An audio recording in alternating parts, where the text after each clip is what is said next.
नमस्कार, मैं हूं प्रीति रघुनंदन। पूरी दुनिया महायुद्ध की दहलीज पर खड़ी है। यूक्रेन रूस युद्ध के बाद कब कहां किसके बीच नया वॉर फ्रंट खुल जाएगा, कुछ नहीं पता।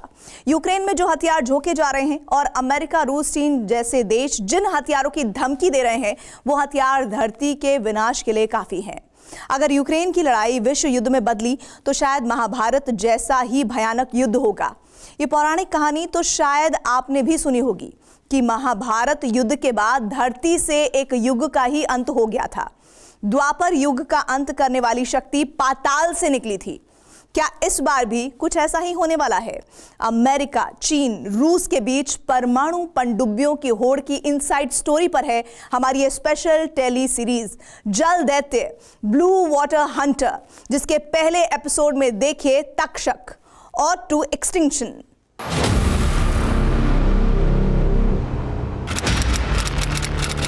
1 जुलाई 1946, बिकनी एटोल, मार्शल आइलैंड्स। प्रशांत महासागर का मार्शल आइलैंड्स उन दिनों अमेरिका के कब्जे में था, जिसके बिकनी एटोल पर अमेरिकी नौसेना और वायुसेना की साझा टीम एक विध्वंसकारी प्रयोग ऑपरेशन क्रॉसरोड की तैयारी कर चुकी थी। इस प्रयोग में यह टेस्ट होने वाला था कि अगर हिरोशिमा और नागासाकी पर कहर बरपाने वाला एटम बम समंदर में युद्धपोतों पर गिराया जाए तो क्या होगा। ऑपरेशन क्रॉसरोड के लिए अमेरिकी नौसेना से रिटायर हो चुके एयरक्राफ्ट कैरियर यूएसएस इंडिपेंडेंस और यूएसएस साराटोगा समेत कुल 95 युद्धपोत बिकनी एटोल में तैनात किए गए। मार्शल आइलैंड्स के ही एक दूसरे टापू से अमेरिकी वायुसेना के B-29 बॉम्बर ने उड़ान भरी और 23 किलोटन का परमाणु बम युद्धपोतों के बीच गिरा। एक परमाणु बम ने समंदर में जो सुनामी पैदा की, उसमें 5 युद्धपोत पलक झपकते ही डूब गए। अगले कुछ घंटों में 2 किलोमीटर के दायरे में मौजूद 12 युद्धपोत और 2 एयरक्राफ्ट कैरियर परमाणु धमाके से पैदा हुई गर्मी में पिघल चुके थे। आसमान से गिराए गए एटम बम का समंदर में कहर आजमाने के बाद अमेरिका की नजर अब महाविनाश के नए हथियार पर 12 साल बाद 16 मई 1958, पोकोन, मार्शल आइलैंड्स। अमेरिका का ये धमाका समंदर के अंदर 3200 फीट की गहराई पर हुआ। ऑपरेशन हाईटेक सीरीज में अमेरिका ने उस साल कुल 35 परमाणु परीक्षण किए थे, जिनमें ये अंडर वाटर न्यूक्लियर वेपन का पहला परीक्षण था। इस न्यूक्लियर टेस्ट में अमेरिका ने सिर्फ 9 किलोटन क्षमता के परमाणु बम का इस्तेमाल किया था, लेकिन धमाका इतना जोरदार था कि 840 फीट ऊंचा फव्वारा उठा, जिसकी गोलाई 3800 फीट थी। अपनी इस एटमी कामयाबी पर गदगद अमेरिका को उस वक्त बिल्कुल अंदाजा नहीं था कि अंडर वाटर न्यूक्लियर बम के रूप में उसने जो जल दैत्य बनाया है, एक दिन वो अमेरिका और उसके मित्र देशों को निगलने के लिए मचल उठेगा। 2 मई 2022, रशिया 1 न्यूज चैनल, मॉस्को, रूस। यूक्रेन युद्ध का तीसरा महीना शुरू हो चुका था। युद्ध की शुरुआत में यूक्रेन को उसके हाल पर छोड़ देने वाले पश्चिमी देश अब रूस के खिलाफ हथियारों की खेप झोंक रहे थे। यूक्रेन का हौसला बढ़ाने और रूस को लानत भेजने का दौर भी शुरू हो गया। ब्रिटेन के तत्कालीन प्रधानमंत्री बोरिस जॉनसन अचानक कीव पहुंचकर रूस को उकसा बैठे। He's going to intensify the pressure now in Donbass and in the east.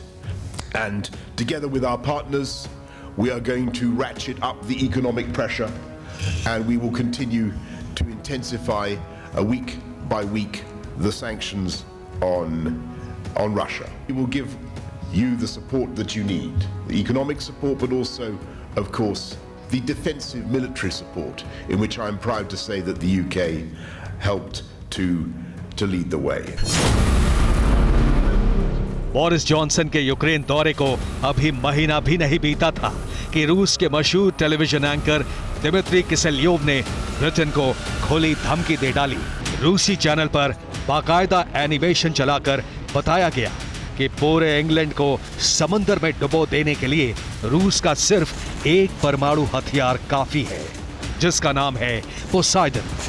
दुनिया का सबसे घातक और अपनी तरह का पहला अंडर वाटर न्यूक्लियर ड्रोन। समंदर की 1000 मीटर गहराई में 100 नॉट यानी 185 किलोमीटर प्रति घंटे की रफ्तार से चलने वाले इस न्यूक्लियर ड्रोन में किसी भी क्षमता का वॉरहेड लगाया जा सकता है। 100 टन वजन वाले रूसी नौसेना के इस जल दैत्य के बारे में अमेरिका को भनक तो 2015 में ही लग गई थी, लेकिन रूस ने अपने इस रणनीतिक हथियार के बारे में तब बताया जब साल 2019 में पोसाइडन ड्रोन हमले के लिए तैयार हो चुका था। रूसी चैनल पर पहली बार इस अंडर वाटर ड्रोन को ब्रिटेन में सुनामी के लिए धमकाया गया, जिसे पश्चिमी देशों ने रूसी मीडिया का प्रोपेगेंडा ही माना। इस दावे पर भी संदेह जताया जाने लगा कि क्या वाकई रूस की किसी पनडुब्बी से निकला ये ड्रोन ब्रिटेन को डुबा देने वाली सुनामी पैदा कर सकता है। जवाब एक बार फिर रूस के चैनल रशिया 1 पर मिला, लेकिन इस बार पोसाइडन ड्रोन की ताकत समझाने के लिए कोई पत्रकार नहीं, बल्कि रूसी सेना के एक पूर्व लेफ्टिनेंट जनरल सामने थे। 14 मार्च 2023, रशिया 1 चैनल, मॉस्को, रूस।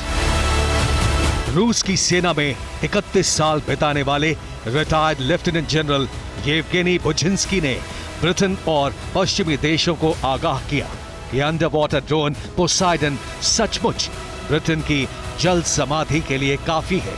कोई इसे प्रोपेगेंडा या खोखली धमकी समझने की भूल ना करे, क्योंकि जरूरत पड़ी तो रूस की नौसेना पोसाइडन से प्रहार करने में बिल्कुल नहीं हिचकेगी। रूस का ये under water nuclear drone stealth technology से बना है, जिसका मतलब ये कि इसे किसी पनडुब्बी या युद्धपोत के सोनार सिस्टम से ट्रैक नहीं किया जा सकता। इसकी रेंज भी 10,000 किलोमीटर तक है और माना जा रहा है कि ऐसे 30 अंडर वाटर ड्रोन रूस की नौसेना तैयार कर चुकी है। इसकी तैनाती रूसी नौसेना की आर्कटिक और पैसिफिक फ्लीट में की गई है, यानी इसके हमले से ना तो यूरोप का कोई देश बचेगा और ना ही अमेरिका।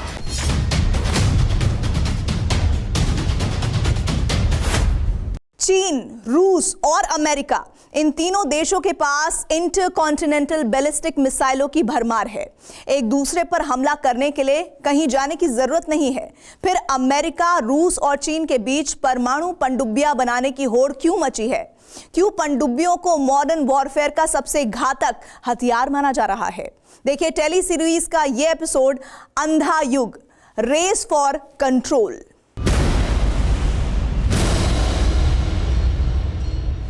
पंद्रह अप्रैल 1919, हेस्टिंग्स बीच, ससेक्स, इंग्लैंड। समय आधी रात 12:45। पहला विश्व युद्ध अंतिम दौर में था। जर्मन साम्राज्य की आखिरी उम्मीद, उसकी सबसे आधुनिक पनडुब्बी U-118 एक समुद्री तूफान की मार नहीं झेल पाई। 75 मीटर गहराई में चलने वाली ये पनडुब्बी तूफान में बहते हुए इंग्लैंड के बीच पर आकर औंधे मुंह पड़ी थी। 25 जुलाई 1943, बोर्नियो, प्रशांत महासागर। दूसरे विश्व युद्ध में एक बार फिर पनडुब्बियों की क्षमता दांव पर थी। पर्ल हार्बर पर जापान के हमले के बाद अमेरिका ने अपनी सबसे ताकतवर पनडुब्बी USS टिनोसा से प्रशांत महासागर में पेट्रोलिंग तेज कर दी थी।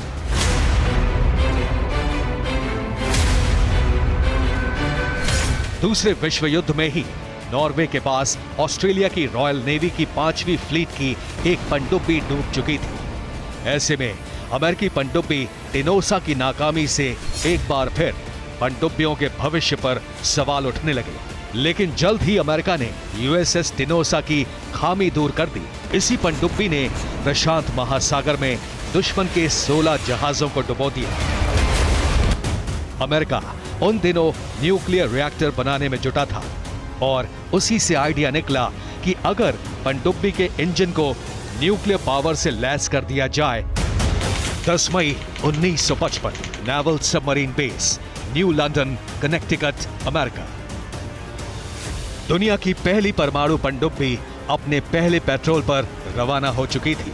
320 फीट लंबी 3590 टन वजन वाली पनडुब्बी, जिसे नाम दिया गया यूएसएस नॉटिलस। ये नाम 1870 के एक रोमांचक उपन्यास पर आधारित था, जिसमें नॉटिलस नाम की एक ऐसी पनडुब्बी की कल्पना की गई थी जिसने सतह पर आए बिना 1,10,000 किलोमीटर का सफर पूरा किया था।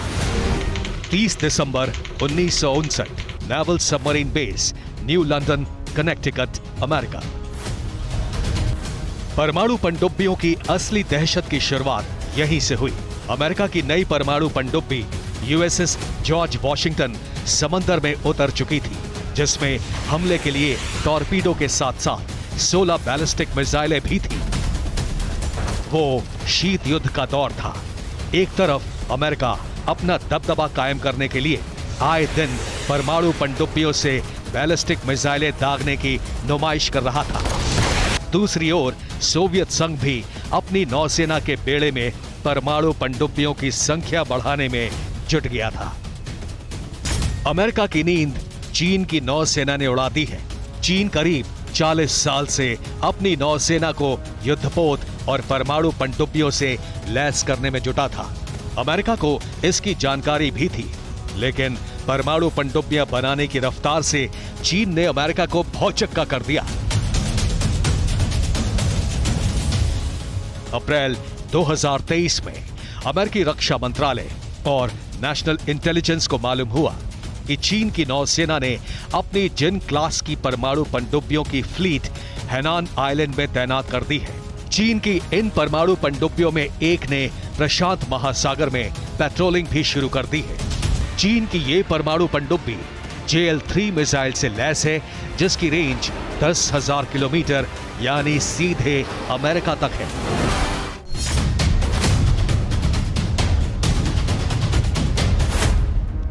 युद्ध में अगर कोई देश परमाणु मिसाइलों से हमला करे तो उसे एंटी मिसाइल डिफेंस सिस्टम के जरिए नाकाम किया जा सकता है। अगर बॉम्बर से एटम बम गिराने की कोशिश हो तो उस बॉम्बर को एयर डिफेंस सिस्टम से निशाना बनाया जा सकता है। लेकिन समंदर में साइलेंट मोड पर चल रही परमाणु पनडुब्बी से मिसाइल दागी जाए तो बचने का कोई रास्ता नहीं। इसलिए पनडुब्बियों को सबसे घातक अटैक फोर्स माना जा रहा है। पनडुब्बियों का जाल कितना बड़ा और खतरनाक है, देखिए टेली सीरीज का एपिसोड जल व्यूह, क्लैश ऑफ द टाइटन्स।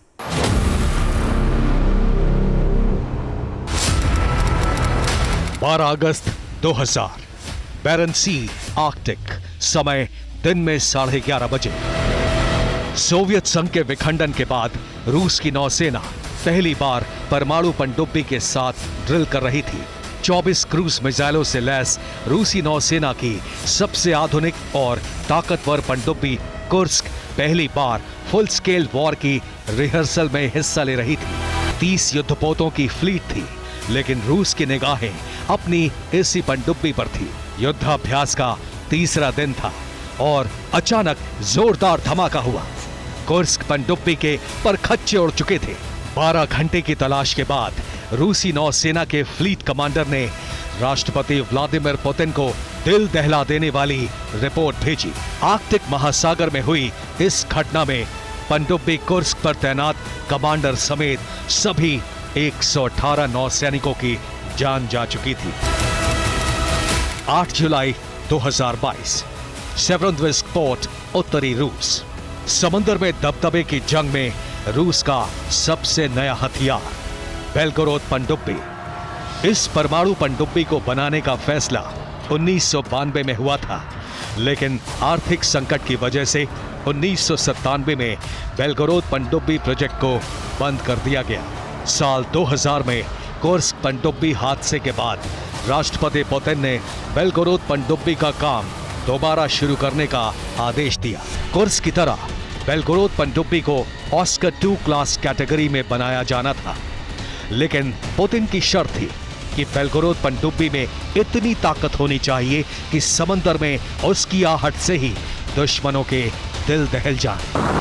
और वाकई यही हुआ। रूसी नौसेना में बेलगोरोद के शामिल होने के बाद खुलासा हुआ कि इस एक पनडुब्बी पर रूस के 6 अंडर वाटर ड्रोन पोसाइडन को तैनात किया गया है। रूस का वही परमाणु हथियार जिसका नाम लेकर दावा किया जा रहा है कि एक पोसाइडन ड्रोन पूरे ब्रिटेन को समंदर में डुबो देगा, जबकि बेलगोरोद पनडुब्बी पर तो ऐसे 6 पोसाइडन ड्रोन हैं। इसी विनाशक शक्ति की वजह से बेलगोरोद को नया नाम मिला है, डूम्सडे सबमरीन, यानी कयामत लाने वाली पनडुब्बी।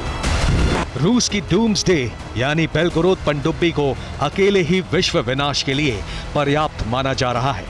तो क्या अमेरिका के पास इसका कोई जवाब है?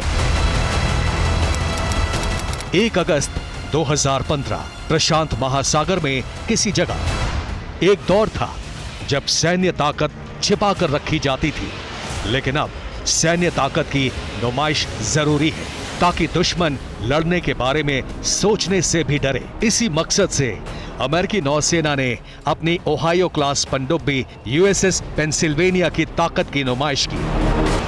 अमेरिका की ये परमाणु पनडुब्बी है जिस पर हर वक्त 20 बैलिस्टिक परमाणु मिसाइलें हमले के लिए तैयार रहती हैं। 140 दिन तक समंदर की गहराई में रहते हुए पेट्रोलिंग का रिकॉर्ड बना चुकी इस पनडुब्बी को सतह पर तभी लाया जाता है जब अमेरिका पर युद्ध का खतरा हो। सतह पर लाकर पनडुब्बी के कमांडर को यह चेक करना होता है कि कहीं अमेरिका के राष्ट्रपति की ओर से कोई मैसेज तो नहीं आया है। राष्ट्रपति के मैसेज का मतलब यूएसएस पेंसिल्वेनिया से परमाणु मिसाइल का अटैक।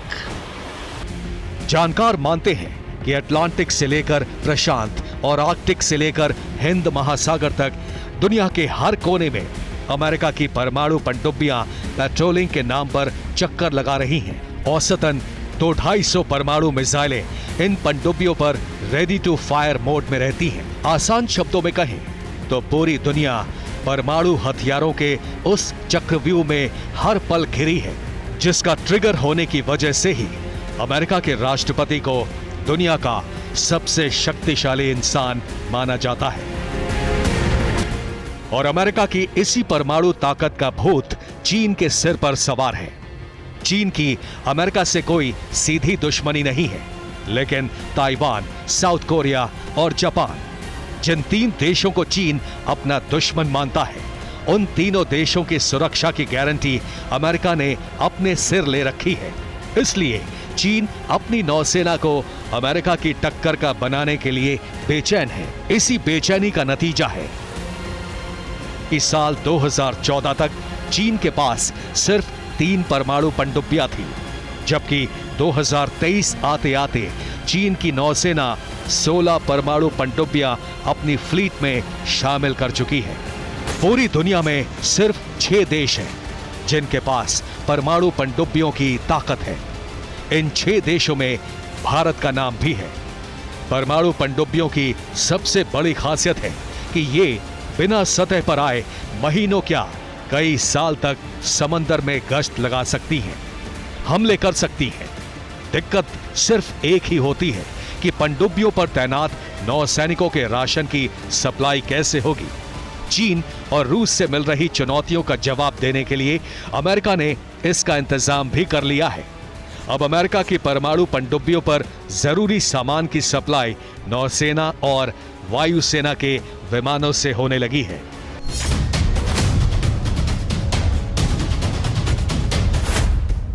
पूरी दुनिया में इस वक्त 29 एयरक्राफ्ट कैरियर यानी विमान वाहक युद्धपोत हैं। उनमें 11 अकेले अमेरिका के पास है। परमाणु पनडुब्बियों की संख्या के मामले में भी अमेरिका बहुत आगे है। इसी ताकत के दम पर समंदर में अमेरिका का राज चलता रहा है। लेकिन साल 2016 में अमेरिकी रक्षा मंत्रालय की एक रिपोर्ट के बाद अमेरिका के होश उड़ गए। चीन के साथ अमेरिका की दुश्मनी का असली चैप्टर भी उस रिपोर्ट के बाद ही शुरू हुआ। क्या था उस रिपोर्ट में जिसने चीन को लेकर अमेरिका की चिंता बढ़ा दी? देखिए टेली सीरीज का ये एपिसोड तरकश इनविजिबल पावर।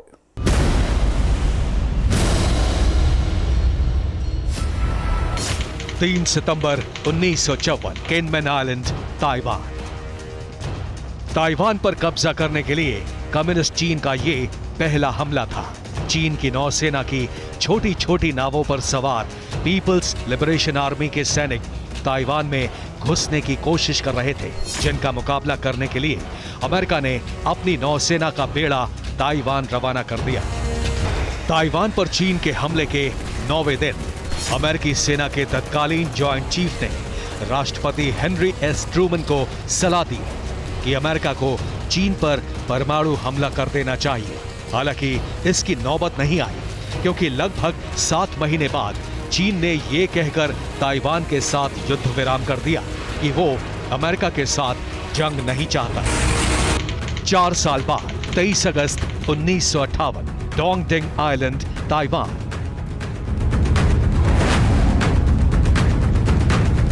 ताइवान पर कब्जा करने की चीन की ये दूसरी कोशिश थी और इस बार भी नतीजा पहले जैसा ही रहा।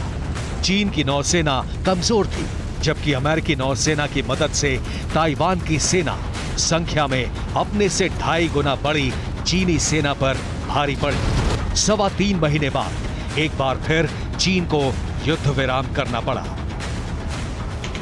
दूसरे ताइवान युद्ध के 37 साल बाद 21 जुलाई 1995 स्ट्रेट ऑफ ताइवान। ताइवान में चुनावी गहमा गहमी थी, जिससे चिढ़कर चीन ने तीसरी बार ताइवान पर कब्जा करने के लिए हमला किया।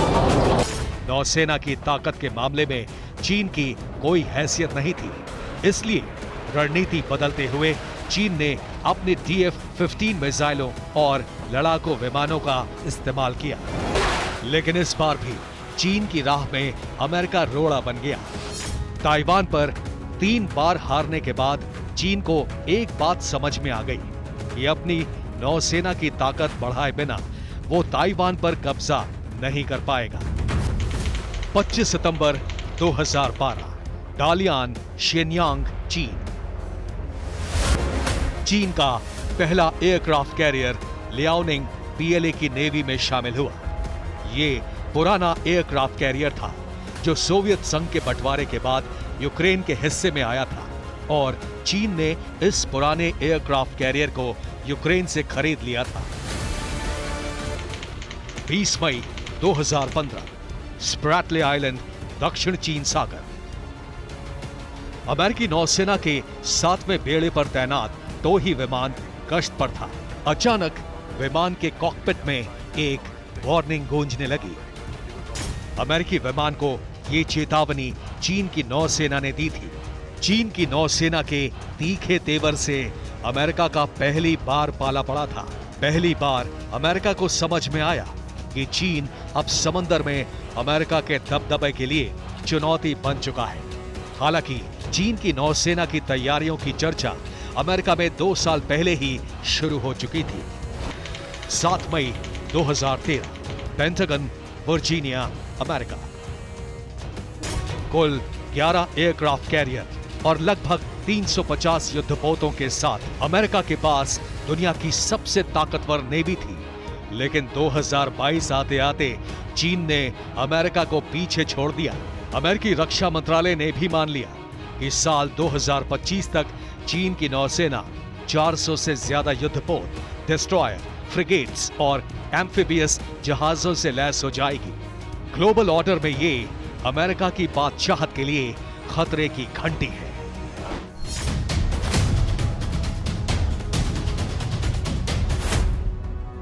नौसेना का ताकतवर होना किसी देश की सुरक्षा के लिए जरूरी है, लेकिन मजबूत नौसेना कूटनीतिक हथियार का काम भी करती है। यूक्रेन पर हमला करते समय रूस को मालूम था कि उस पर तमाम तरह के प्रतिबंध लगाए जाएंगे। उसी के जवाब में पुतिन ने ब्लैक सी का रास्ता बंद कर दिया। यूरोप के देशों में महंगाई की आग ब्लैक सी में तैनात रूसी नौसेना ने ही लगाई थी। अगर चीन और रूस के साथ अमेरिका को 2 फ्रंट पर जंग लड़नी पड़ी तो उसकी आग में पूरी दुनिया क्यों झुलसेगी। देखिए टेली सीरीज का एपिसोड नाकाबंदी, द लीथल बैरियर।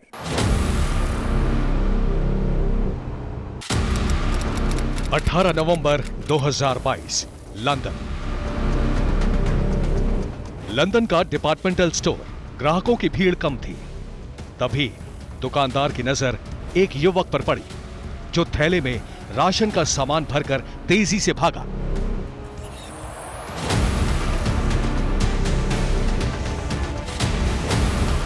दुकानदार तेजी से झपटा, लेकिन राशन चोर लापता हो चुका था।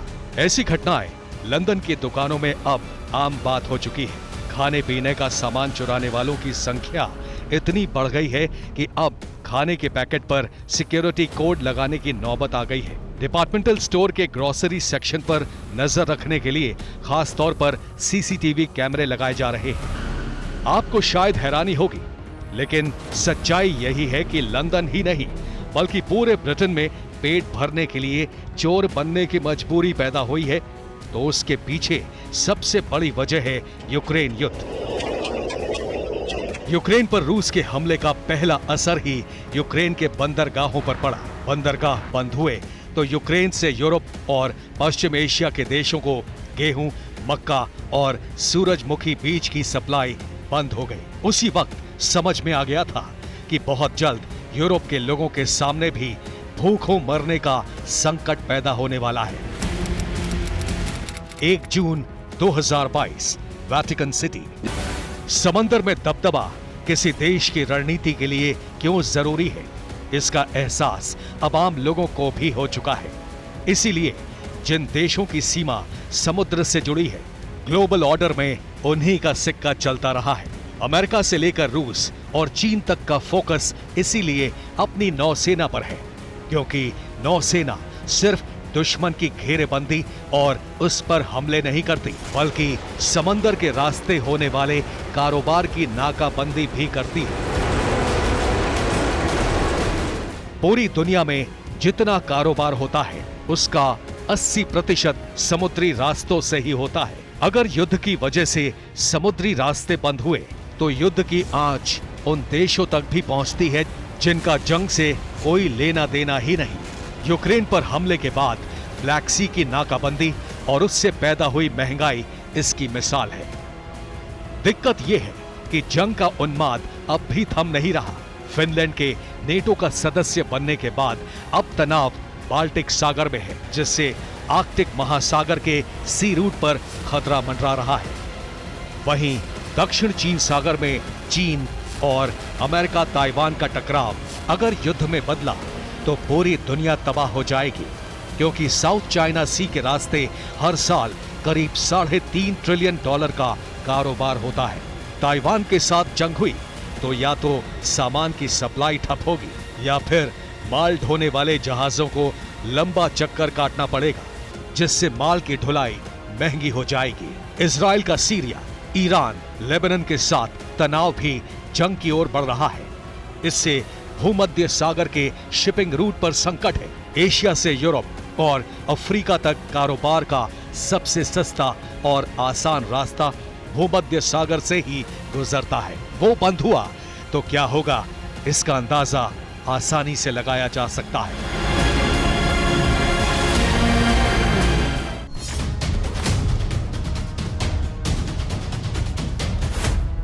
पिछले 1 साल से रूस के डिफेंस एक्सपर्ट बार बार एक ही धमकी दे रहे हैं कि रूस की पनडुब्बियों से न्यूक्लियर मिसाइल दाग दी गई तो इंग्लैंड की जल समाधि हो जाएगी। चीन की पनडुब्बी की गश्त से अमेरिका पस्त है, क्योंकि चीन की परमाणु पनडुब्बियों की रेंज न्यूयॉर्क तक है। पूरी दुनिया में जल प्रलय के लिए अमेरिका की अपनी पनडुब्बियां ही काफी हैं। इन तीनों देशों की नेवी का इशारा क्या है? सनातन से लेकर ईसाई, इस्लाम और यहूदी, सभी धर्मों में यही लिखा है कि जब विनाश होगा तब धरती डूब जाएगी। क्या परमाणु पनडुब्बियों की अंधी दौड़ उसी का संकेत है? देखिए हमारी टेली सीरीज का ये एपिसोड, महाप्रलय, डेस्टिनी इन डिल्यूजन।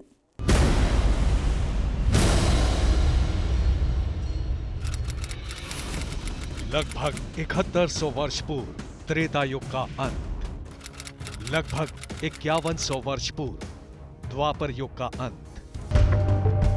त्रेता युग और द्वापर दोनों युगों का अंत जल समाधि से जुड़ा है। ऐसी मान्यता है, तो क्या कलयुग का अंत भी जल समाधि से ही होगा? ये सवाल इसलिए क्योंकि यूक्रेन के बाद दक्षिण चीन सागर और जापान सागर के इलाके में भी युद्ध के बादल मंडरा रहे हैं। अमेरिका, रूस, चीन और उत्तर कोरिया सभी अपनी नौसेनाओं की ताकत और पानी के अंदर परमाणु हथियारों की विनाशकारी ताकत की नुमाइश करने में जुटे हैं। 8 अप्रैल 2023 उत्तर कोरिया की समुद्री सीमा। रूस की डूम्सडे पनडुब्बी और अंडर वाटर ड्रोन से ब्रिटेन को डुबो देने की धमकी अभी गूंज ही रही थी कि उत्तर कोरिया के तानाशाह किम जोंग उन ने भी एक धमाका कर दिया। उत्तर कोरिया के सरकारी चैनल ने तस्वीरें जारी करके दावा किया कि उसकी नौसेना अब under water nuclear drone HALE-2 से लैस हो चुकी है। 2 हफ्ते पहले ही उत्तर कोरिया ने ऐसे ही एक और परमाणु हथियार का परीक्षण किया था, जिसे नाम दिया गया HALE-1। कोरियाई भाषा में हेल का मतलब होता है सुनामी, और किम जोंग उन की धमकी है कि उत्तर कोरिया अपने इस हथियार से जापान को डुबा देगा। अमेरिका की पनडुब्बियां भी सुनामी पैदा करने वाले एटम बम के साथ पूरी दुनिया का चक्कर काट रही है, और चीन ने भी ऐसी ही एक पनडुब्बी प्रशांत महासागर में उतार दी है। सबका दावा यही है कि वो दुश्मन को जल्द समाधि दे देंगे। ऐसे में सवाल पैदा हो चुका है कि क्या धरती पर प्रलय का संकट मंडरा रहा है। सनातन धर्म में जिसे प्रलय कहा गया है, उसे ही इस्लाम में कयामत, और ईसाई और यहूदी धर्म में इसे डूम्सडे नाम दिया गया है। और हैरानी की बात है कि तीनों धर्मों की मान्यता यही है कि धरती का विनाश समंदर से ही होगा, आगे जीवन चलता रहे। इसलिए सनातन धर्म में मनु की नौका का जिक्र है, तो इस्लाम में नूह की कश्ती, और ईसाई धर्म में नोआ आर्क का ब्यौरा है। माना जाता है कि आगे सृष्टि चलाने के लिए वही लोग जिंदा बचेंगे जो मनु की नौका, नूह की कश्ती या फिर नोआ आर्क में सवार हो पाएंगे।